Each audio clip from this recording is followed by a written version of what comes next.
Buen día, compañeros. A continuación les voy a presentar el tema de derechos de preferencia, antigüedad y ascenso. En este tema se va a hablar de todo lo que tiene que ver con un trabajador en su ámbito laboral. Continuamos con lo que es su derecho de preferencia, en qué consiste. Entonces, ¿qué es derecho de preferencia?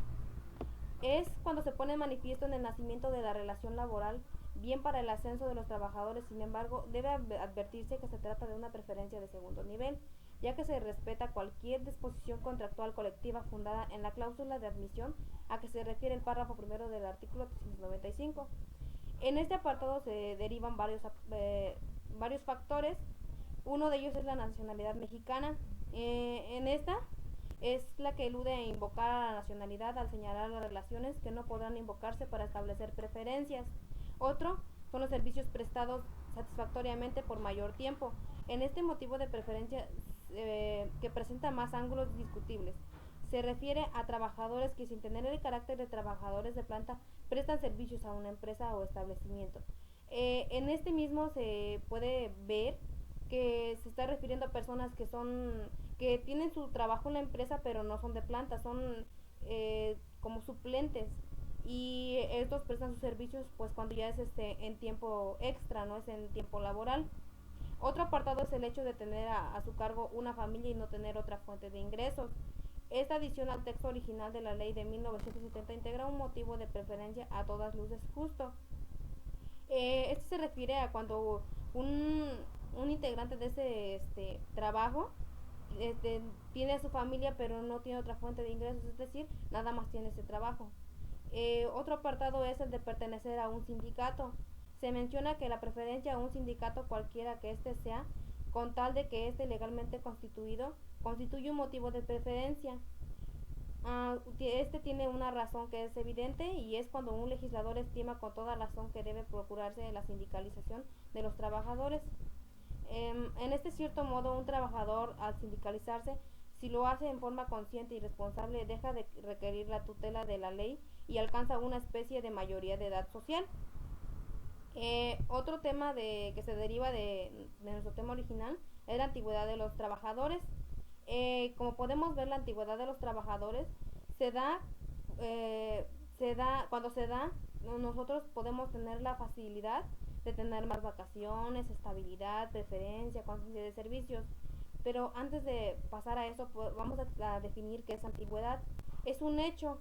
Esta no constituye un derecho, aun cuando la ley, y cada vez con mayor énfasis en nuestro país, haga derivar una serie de derechos del hecho antigüedad. De ahí ha nacido por impresión del lenguaje la expresión mi derecho de antigüedad. Esta tiene un catálogo de derechos derivados de ella misma, y se pueden intentarse en la siguiente clasificación, que es estabilidad en el empleo. Otra es indemnización en caso de rescisión del contrato imputable al patrón. Otras son vacaciones, constancia de servicios, preferencia para los ascensos en vacaciones definitivas, inmunidad después de 20 años de antigüedad, prima de antigüedad y responsabilidad del conflicto. Otros son sus derechos. En los mismos derechos están lo que es estabilidad en el empleo, que es la antigüedad que genera el derecho de permanecer en el empleo. En este mismo pues podemos decir que es cuando nosotros, por ejemplo, ya tenemos 15 años de estar laborando, y pues tenemos ese como derecho de que si por azares del destino la empresa tenga que despedir a empleados, pues nosotros tengamos ese derecho de que no nos consideren en ese aspecto y podamos seguir conservando el trabajo. En la rescisión imputable al patrón, la indemnización debe importar 3 meses de salarios y 20 días de salario por año de servicios prestados. Otros son las vacaciones. El número de días de vacaciones dependerá de la antigüedad. La constancia de servicios, en esta los patrones están obligados a expedir a los trabajadores a su solicitud una constancia escrita del número de días de trabajo y del salario percibido. Otro es la preferencia para los ascensos. Los ascensos se regulan en la ley en función en dos situaciones distintas, que se trate de vacantes definitivas o por una duración mayor de 30 días.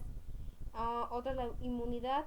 Se dice lo siguiente en esta misma, que cuando la relación del trabajo haya tenido una duración de más de 20 años, el patrón solo podrá rescindirla por alguna de las causas señaladas en el artículo 47. que sea particularmente grave o que haga imposible su continuación.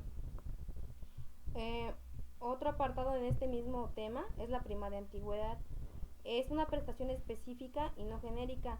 Esto es que solo debe pagarse en las hipótesis concretas a que la ley se refiere y no en todos los casos de terminación de la relación laboral ni en la jubilación.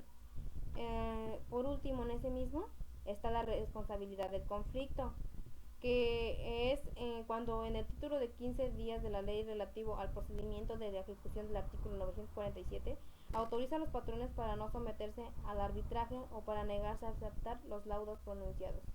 Eso significa que pues o bien pueden no ir a un juicio o por el contrario hacer por no aceptar el laudo. Y pues podemos continuar con nuestro siguiente tema, que es la prima de antigüedad. Esta se refiere a una naturaleza jurídica de la prima y esta misma se define como motivo de discusiones que ha sido el problema para determinar la naturaleza jurídica de una prima. Algunos juristas, queriendo ver en ella una prestación indemnizatoria, rechazan la fórmula legal que tengan también derecho a ella los trabajadores que son despedidos con causa justificada. Concretamente, Baltasar Cavazos señala que cuando el sector empresarial se percató de que también existiría la obligación de cubrir dicha prima a todos los trabajadores que se separaran de su empleo con justificación o injustificación, se estimó que dicha prestación no se justificaba, sobre todo cuando se trata de un despido injustificado por comisión de un delito. Es decir, que aunque una persona sea despedida de su trabajo, tiene derecho a una prima de antigüedad, a una como indemnización que se les debe de dar y que es obligación del mismo patrón de la empresa a darle a sus empleados, sean despedidos justificada o injustificadamente, es lo que nos quiere decir en este apartado. Otros son los sujetos con derecho a la prima. ¿Quiénes son esos sujetos? De acuerdo al artículo 162, solo tienen derecho a la prima los trabajadores de planta. Y sin embargo no creemos que pueda ser admitida una tesis que descansa ciertamente en un error del legislador. Por otra parte, tampoco parece congruente que con el espíritu proteccionista que se dice tiene la ley hacia los trabajadores transitorios o temporales, que sin embargo laboran por tiempo considerable, el excluirlos de un beneficio o por los supuestos o que se apoya, al menos en el caso de renuncia, exige una prolongada relación laboral. Bien merece un trabajador eventual o temporal con más de 15 años de antigüedad la prima correspondiente. Pero aquí se refiere a los trabajadores de planta, que son los que pues ya tienen sus años de trabajar en esa empresa y tienen derecho a esa prima. El importe de esa prima, la ley marca 12 días por año, estableciendo un tope equivalente al doble del salario mínimo de la zona económica que corresponda al lugar de prestación del trabajo. No se dice que se trate del salario mínimo general, pero así debe de entenderse, ya que lo refiere al salario mínimo en singular de una determinada zona, y este solo puede ser el general. El criterio del legislador de referir el importe o a un valor variable es correcto, pero es discutible la fijación de un tope. Y pues como ya sabemos, entonces esta prima debe de abarcar la marca de 12 días por año. Entonces es lo que nosotros debemos de exigir, y pues si nosotros como trabajadores no tenemos presente qué tanto debe ser el importe, pues no podemos exigir nada. Ahora en ese mismo se encuentra lo que son los casos en que nace la obligación de pagar.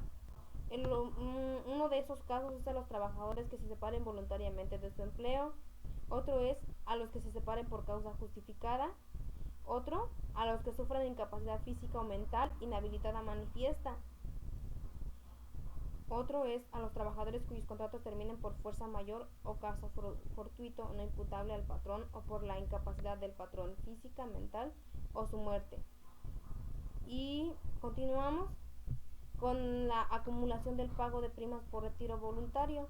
¿En qué consiste esa acumulación de pago?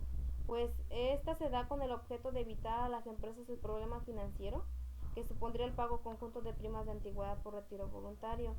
Y se dispone lo siguiente en esa misma acumulación de pago: que si el número de trabajadores que se retire dentro del término de un año no excede el del 10% del total de los trabajadores de la empresa o establecimiento de los de una categoría determinada, el pago se hará en el momento de retiro. Si el número de trabajadores que se retire excede del 10%, se pagará a los que primeramente se retiren y podrá diferirse para el año siguiente el pago a los trabajadores que excedan dicho porcentaje. Otro apartado de esta misma es el escalafón y ascenso de los trabajadores. En el artículo 160 se dispone que cuando se trate de vacantes menores de 30 días, se tratará a lo dispuesto en el párrafo primero del artículo anterior. Esto serán cubiertas por el trabajador más antiguo de la categoría inmediata. Como podemos ver en todos los temas que ya hemos venido hablando, trata de que un empleado debe tener antigüedad en su empleo y para ello, teniendo él la antigüedad, tiene derecho a la prima de seguro, a su importe, cuánto debe de recibir, y pues es importante nosotros conocer de ello. Si no, pues no podemos exigir nada a la empresa aunque queramos, si no sabemos, no conocemos del tema. Y pues en este escalafón también se le conoce como el escalafón ciego. Su procedimiento que debe de seguir es que será llamado en primer término el trabajador más antiguo de la categoría inmediata inferior, aquella en la que ocurre la vacante. Otros serán en igualdad de condiciones, se preferirán al trabajador que tenga a su cargo su familia y de subsistir igualdad al que previo examen acredite mayor aptitud. La manera de acreditar la aptitud y la forma de otorgarse los ascensos se convendrán en los contratos colectivos de trabajo, de conformidad a las reglas sobre capacitación, adiestramiento previas de la ley. Como ya sabemos, el adiestramiento y la capacitación son obligación del patrón de dar a los empleados para que exista un mayor y mejor beneficio en la empresa y que exista mayor calidad en su trabajo que ellos realizan. Entonces, podemos concluir con que lo que es la prima de antigüedad, todo lo que tiene que ver con este mismo tema, tiene que ver con que nosotros mismos de empleados tengamos años ya de antigüedad ahí trabajando para poder obtener los beneficios que nos menciona aquí ya en la exposición. Y pues no solo queda que nosotros mismos nos informemos más de este tipo de temas para poder ser mejores en nuestro trabajo y obtener mayores beneficios. Y bueno, compañeros, esto sería todo. Gracias por su atención y nos veremos para la próxima. ¿Cómo ves, Yare?